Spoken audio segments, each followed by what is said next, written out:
बहुत समय पहले की बात है। धर्मपुर गांव में एक चुड़ैल का साया था। वह चुड़ैल गांव से बाहर जाने वाले रास्ते में एक पेड़ पर रहती थी। उसके डर से बहुत कम ही लोग उस रास्ते से होकर गुजरते थे।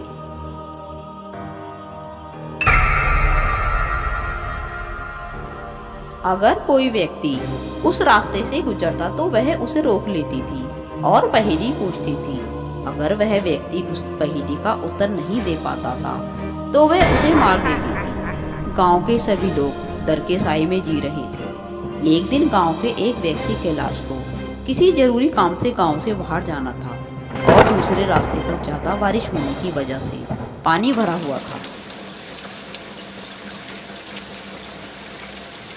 आप उस रास्ते से जाएंगे। उस रास्ते में तो वह चुड़ैल रहती है। अगर उसने आपको रोक लिया तो क्या होगा? क्या आपका जाना इतना जरूरी है? हाँ, मेरा जाना बहुत जरूरी है। अगर मैं नहीं गया तो हमें बहुत नुकसान हो जाएगा। पर तुम चिंता मत करो, मुझे कुछ नहीं होगा। मैं शाम से पहले घर वापस आ जाऊंगा। यह कहकर कैलाश अपने घर से निकल जाता है और थोड़ी देर चलने के बाद वह उस रास्ते पर पहुंच जाता है। रास्ते में वह उस पेड़ के पास पहुंचकर इधर उधर देखने लगता है, लेकिन उस पर चुड़ैल दिखाई नहीं देती है।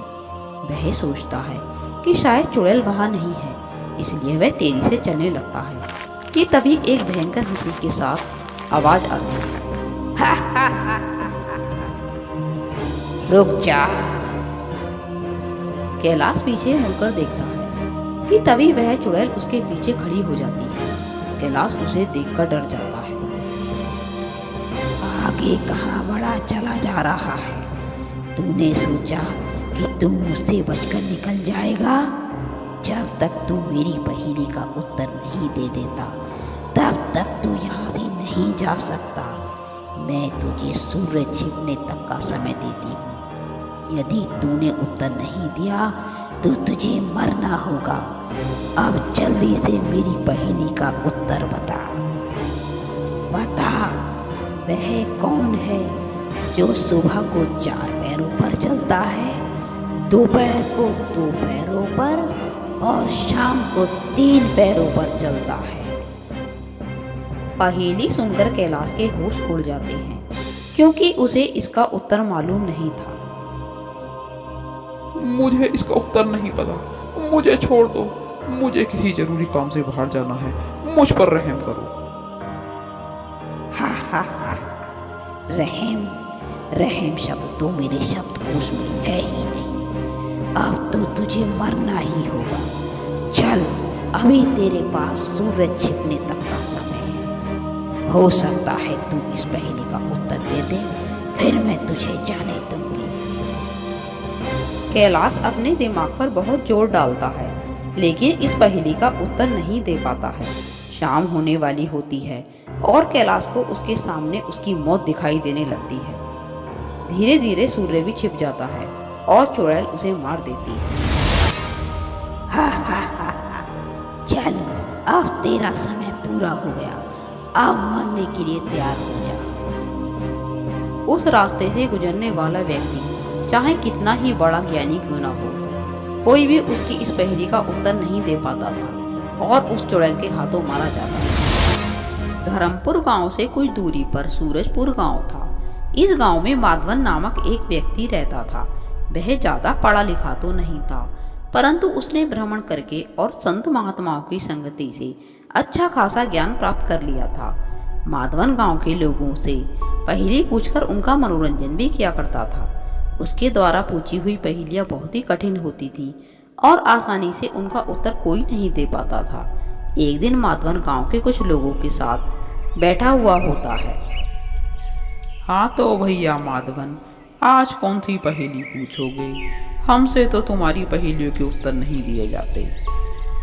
वह कौन सी चीज है जिसे ना तो कोई चोर चुरा सकता है और ना ही कोई हमसे छीन सकता है? जब हम उस चीज को दूसरों को बांटते हैं तो वह और ज्यादा बढ़ जाती है। माधवन भैया, हमें इसका जवाब नहीं आता, तुम ही बता दो। इस पहेली का उत्तर है ज्ञान। सरल शब्दों में कहूँ तो किसी के बारे में जानकारी होना। हमारा ज्ञान ना तो कोई चोर चुरा सकता है, ना ही इसे हमसे कोई छीन सकता है। और हम यदि अगर किसी दूसरे को किसी के बारे में ज्ञान या जानकारी देते हैं तो उसके बारे में बताते हुए हम और भी ज़्यादा कुशल हो जाते हैं, जिससे हमारा ज्ञान और भी ज़्यादा बढ़ जाता है। हाँ माधव भैया, बात तो तुम ठीक कह रही हो। अच्छा, तो मैं अब अपने घर चलता हूँ, शाम को फिर मिलेंगे। यह कहकर माधवन अपने घर चला जाता है।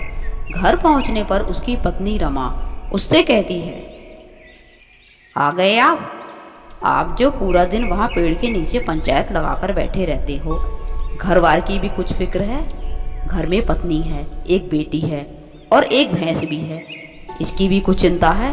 चलो मेरी और मेरी बेटी को छोड़ो, कम से कम भैंस का तो ख्याल कर लो, सुबह से चारा खत्म है, उसकी भी चिंता नहीं है। चलो अब खाना खा लो, बाद में भैंस को चराने ले जाना। माधवन खाना खाकर कुछ देर आराम करने के बाद अपनी भैंस को चराने के लिए ले जाता है। चलते चलते वह काफ़ी दूर निकल जाता है और उसी रास्ते पर आ जाता है जिस पर वह पहेली पूछने वाली चुड़ैल रहती थी। माधवन की भैंस वहाँ घास खाने लगती है और वह एक पेड़ के नीचे बैठ जाता है। तभी वहाँ पर किसी के हंसने की आवाज़ आती है। माधवन आश्चर्यचकित होकर इधर उधर देखने लगता है और तभी एक चुड़ैल उसके सामने आकर खड़ी हो जाती है। बहुत दिनों के बाद कोई मनुष्य यहाँ आया है। अब तू मेरी पहेली का उत्तर दिए बिना यहाँ से नहीं जा सकता। कौन सी पहेली? पूछ, मुझे उत्तर पता होगा तो मैं जरूर बताऊंगा। उसके बाद चुड़ैल माधवन से वही पहेली पूछती है। जल्दी से इस पहेली का उत्तर बता, तेरे पास सिर्फ सूरज छिपने तक का समय है। अगर तूने उत्तर नहीं दिया तो तेरी मौत निश्चित है। माधवन कुछ देर सोचने के बाद कहता है, तेरी इस पहेली का उत्तर तो मैं हूँ। क्या मतलब है तेरा? मुझे साफ साफ इसका सही उत्तर बता। मैं से मेरा मतलब है मनुष्य, इंसान। तेरी इस पहेली का उत्तर है इंसान। इंसान अपनी जिंदगी की सुबह, मेरा मतलब जब चलना सीखता है, तब वह 4 पैरों पर चलता है, क्योंकि वह अपने हाथों को भी पैरों की तरह इस्तेमाल करके 2 पैरों और 2 हाथों से चलता है। और जब बड़ा हो जाता है तब 2 पैरों पर चलता है।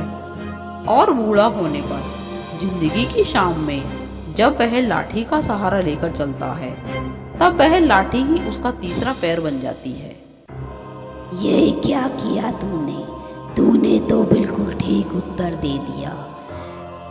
इस ठीक उत्तर के साथ ही मेरा अंतिम समय आ गया है। अब मुझे जाना होगा। तभी एक तेज रोशनी के साथ बहुत तेज आवाज आई और चुड़ैल गायब हो जाती है। आवाज सुनकर गांव के लोग वहां पहुंच जाते हैं और माधवन से उस आवाज के बारे में पूछते हैं। तब माधवन उन्हें सारी घटना बता देता है। सभी लोग माधवन को धन्यवाद देते हैं। धर्मपुर गांव का मुखिया माधवन से प्रसन्न होकर उसे बहुत सा धन उपहार में दे देता है। बेटा माधवन, तूने साबित कर दिया कि ज्ञान कभी बेकार नहीं जाता। कभी ना कभी यह ज्ञान हमारे काम जरूर आता है। इसलिए हमें जिंदगी में जहाँ से भी मिले, जिससे भी मिले, ज्ञान की बातें और जानकारी जरूर सीखनी चाहिए।